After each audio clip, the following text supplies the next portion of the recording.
Everyone, आज हम science में न्यूटन्स का जो सेकंड लॉ है मोशन का वो करेंगे।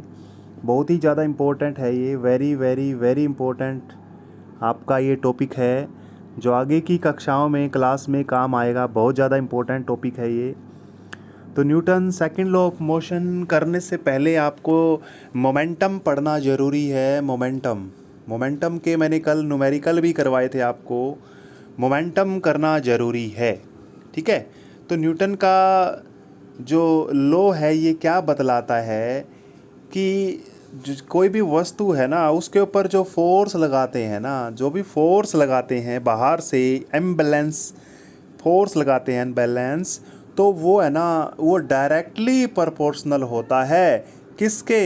Rate of change of momentum के। यानी जो मोमेंटम है उसके अंदर जो चेंज हो रहा है उसका रेट निकालना है, यानी किस टाइम के हिसाब से चेंज हो रहा है वो। यानी देखिए सिंपल सी बात है, मान लीजिए यहाँ पर कोई ऑब्जेक्ट है, यहाँ पर कोई ऑब्जेक्ट है, वस्तु है, यहाँ पर ये वस्तु है, मास m है इसका मास यहाँ पर भी m रहेगा, वस्तु तो सेम है। हमने कोई फोर्स लगा दिया इसके ऊपर, F फोर्स लगा दिया, इस दिशा में लगा दिया, ठीक है। यहाँ पर इसका जो क्या था, शुरू में जो ये चल रही थी u वेलोसिटी से चल रही थी, यहाँ पर u से v हो गई, वही u से कितनी हो गई? v हो गई। और ये टाइम लगा इसको t, कितना टाइम लगा? t, u से v होने में इसको t टाइम लग गया। तो हमें क्या करना है, अब ये फोर्स की वैल्यू हम बता सकते हैं। ये न्यूटन का जो लॉ है ना हमें ये बतलाता है कि कितना आपने फोर्स लगाया है। फोर्स आप निकाल सकते हो कितना फोर्स उसके ऊपर लगा है, ठीक है। क्या बताता है ये? इसका रेट निकालेंगे मोमेंटम के अंदर। देखिए मोमेंटम आपको पता ही है, मास गुणा में वेलोसिटी कर देते हैं, कल करवाए थे न्यूमेरिकल। फाइनल में कितना आ गया, आखिरी में कितना आया? मास इंटू में वेलोसिटी आ गई। शुरू में कितना है? मास इंटू में वेलोसिटी है, ठीक है। और टाइम कितना लग गया? t। तो देखिए कितना आसान है ये। मैं क्या करूँगा, मास को फाइनल से गुणा करवा दूंगा, ये शुरू का मोमेंटम आ गया, ρ1 कह सकते हैं, नहीं सॉरी आखिरी का आ गया, ρ2 कह सकते हैं। और आखिरी शुरू वाला क्या था? m गुना में u, ये शुरू में जो मोमेंटम था वो आ गया। और उसको मैं भाग कर दूंगा t से अगर डिवाइड करवा दूंगा तो क्या निकल जाएगा? ये जो फोर्स है ना इसकी डेफिनेशन निकल जाएगी। ये डेफिनेशन हम करने वाले हैं, फिर इसकी वैल्यू भी निकालेंगे हम। ये आपका जो सेकंड लॉ है ना, ये सेकंड लॉ की एक तरह से डेफिनेशन हो जाएगी, या हम ये कह सकते हैं फोर्स की डेफिनेशन हो जाएगी इस सेकंड लॉ के अकॉर्डिंग। तो देखिए सेकंड, अब देखो क्या कहता है सेकंड लॉ, हम करते हैं। सेकंड लॉ ये कहता है कि जो हम इसमें फोर्स जो लगाते हैं ना वो डायरेक्टली प्रोपोर्शनल होता है rate of change of momentum के। जो ये मोमेंटम में रेट निकाला है ना उसके डायरेक्टली प्रोपोर्शनल होता है। और इसकी जो डायरेक्शन होती है ना, जो मोमेंटम में जो चेंज आएगा वो फोर्स की डायरेक्शन में ही आएगा। यानी जिस डायरेक्शन में आप फोर्स लगा रहे हो उसी डायरेक्शन में उसके अंदर मोमेंटम में चेंज आएगा, उसी डायरेक्शन में आएगा जिस डायरेक्शन में आपने फोर्स लगाया है। मोमेंटम यानी कोई चीज़ है उसके अंदर पावर की कमी आ रही है ना, वो किसकी वजह से आ रही है? फोर्स की वजह से आ रही है, और उसी डायरेक्शन में आएगी जिस डायरेक्शन में हमने फोर्स लगाया। चलो इसको देखते हैं, करते हैं।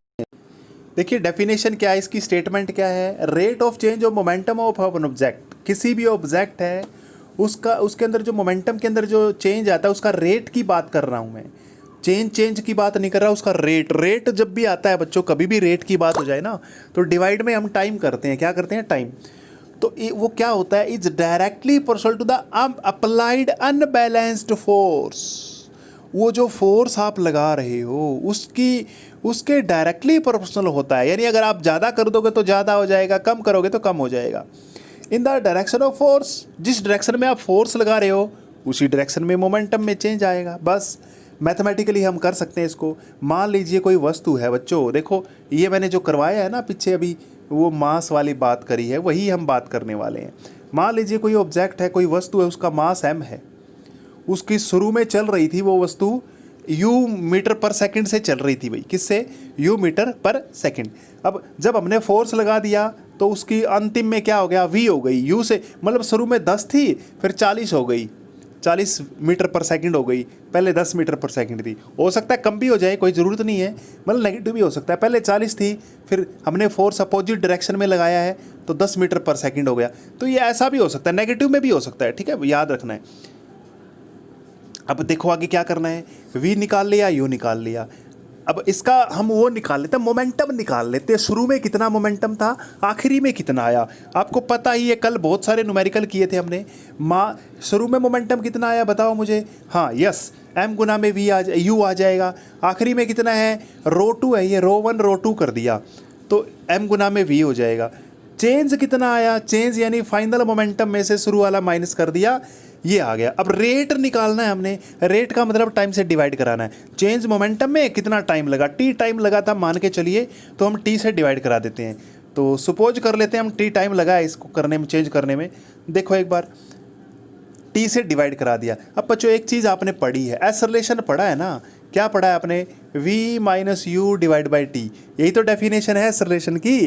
क्या होता है acceleration, change in velocity by time. m अगर कॉमन ले लेते हैं तो ये क्या आ गया, change in velocity by time. ये मोशन वाले चैप्टर में है बच्चों, इसकी वैल्यू a आ जाएगी। ये किसकी वैल्यू आ जाएगी, a आ जाएगी। तो वो तो बाद की बात करेंगे, वैल्यू मैंने बता दी है। अब ये नियम क्या कहता है, यहाँ से हम नियम लगाएंगे अकॉर्डिंग टू सेकंड लॉ। क्या कहता है ये, जो ये रेट आया है ना, ये रेट ऑफ चेंज मोमेंटम आया है ना, ये डायरेक्टली प्रोपोर्शनल होता है अप्लाइड फोर्स के। अप्लाइड जो फोर्स अनबैलेंस्ड फोर्स है उसके डायरेक्टली प्रोपोर्शनल होता है। अब देखो बच्चों, जब भी कभी मैथ में या साइंस में डायरेक्टली का निशान आ जाता है, इसका मतलब होता है समान अनुपाती। यानी मोमेंटम बढ़ेगा, फोर्स बढ़ेगा तो मोमेंटम भी बढ़ेगा, फोर्स घटेगा तो मोमेंटम भी घटेगा। इसको बोलते हैं डायरेक्टली प्रोपोर्शनल, ठीक है। अब देखो इसमें इस निशान को हटाने के लिए क्या करना होता है, बराबर का निशान करने के लिए किसी एक कांस्टेंट से मल्टीप्लाई करवानी पड़ती है राइट साइड में। किससे, एक कांस्टेंट से। तो बच्चों राइट साइड में मैं कांस्टेंट k ले लेता हूँ, और इस k की वैल्यू बच्चों, इस k की वैल्यू हम रखेंगे 1 पाई गई है। चलो एक बार तो ये एक्सेलरेशन की बात मैंने बताई थी, फर्स्ट लॉ ऑफ मोशन है बच्चों। ये जो रूल है ना, फर्स्ट लॉ ऑफ मोशन है, या फिर सॉरी इक्वेशन ऑफ फर्स्ट है जो मोशन वाली है ना, फर्स्ट इक्वेशन ऑफ मोशन है ये। फर्स्ट लॉ ऑफ मोशन नहीं है, कौन सी इक्वेशन है ये, इक्वेशन फर्स्ट है मोशन वाली। चैप्टर जो इससे पीछे वाला चैप्टर किया था ना, 8th चैप्टर, उसमें से उठाई है ये इक्वेशन हमने, ठीक है। ये v वाली, v minus you by T, change in velocity by time, acceleration होता है बच्चों, है ना। ए रख दिया मैंने, तो रखते हैं अगले पेज पे। ये देखो हमने रख लिया f की वैल्यू। ये ना बराबर का निशान क्यों किया मैंने, डायरेक्टली प्रोपोर्शनल का था, अभी तो बताया था। वैसे तो m में आना चाहिए था। बराबर करने के लिए किसी एक कांस्टेंट से गुणा करवानी पड़ती है, ठीक है। वो कांस्टेंट से गुणा करवा दी हमने, एक वैल्यू ले ली हमने। इस k की वैल्यू एक्सपेरिमेंटली है, या कह सकते हैं इसकी काफ़ी सारी वैल्यू ली गई थी। उसके बाद में k की वैल्यू 1 सेट की गई।